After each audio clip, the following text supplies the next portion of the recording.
Video বানাইতেছে এবারে কি জানে চিন্তা করতেছে না।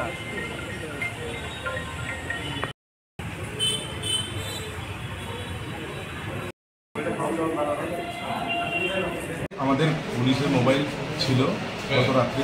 মোবাইল চলাকালীন সময় আমরা সন্দিগ্ধজনক অবস্থায় একটি গাড়িকে পাওয়া যায়, যার মধ্যে গভর্নমেন্টের যে লোহার বীজগুলি আছে, বীজের একটা পার্ট দেখা যায়। তো এখনই গাড়িটাকে ওখানে আটক করা হয়। আটক করার পর সেখান থেকে তাকে জিজ্ঞাসাবাদ করা হয়, কিছুই বলতে পারে। বোঝা গেছে যে সেটা কোথাও থেকে চুরি করে এনেছে।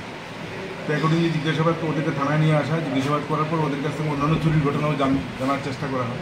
তো শেষ পর্যন্ত ওদের কাছ থেকে আরও 2 জনের নাম পাওয়া যায়, যাদের কাছ থেকে আমরা আরও 2টো বাইক উদ্ধার করতে পারি, যেগুলি এই মাসেরই 9 তারিখে এবং 5 তারিখে চুরি হয়েছে। এগুলি একটা রামপ্রসন্নের এখান থেকে একটা MG বাজার। তো এই বাইকগুলি আমরা উদ্ধার করতে পারি। এগুলি রবীন্দ্রনগর এলাকা থেকেই পাওয়া যায় এবং যারা এই ঘটনায় জড়িত তাদেরকে আজকে আমরা কোর্টে পাঠাবো রিমান্ডের জন্য, পুলিশ রিমান্ডের জন্য। এবং পুলিশ রিমান্ডে ওদেরকে জিজ্ঞাসাবাদ করে ওদের যারা আরও অ্যাসোসিয়েট আছে, জড়িত আছে, এদেরকেও আমরা বার করার চেষ্টা করি।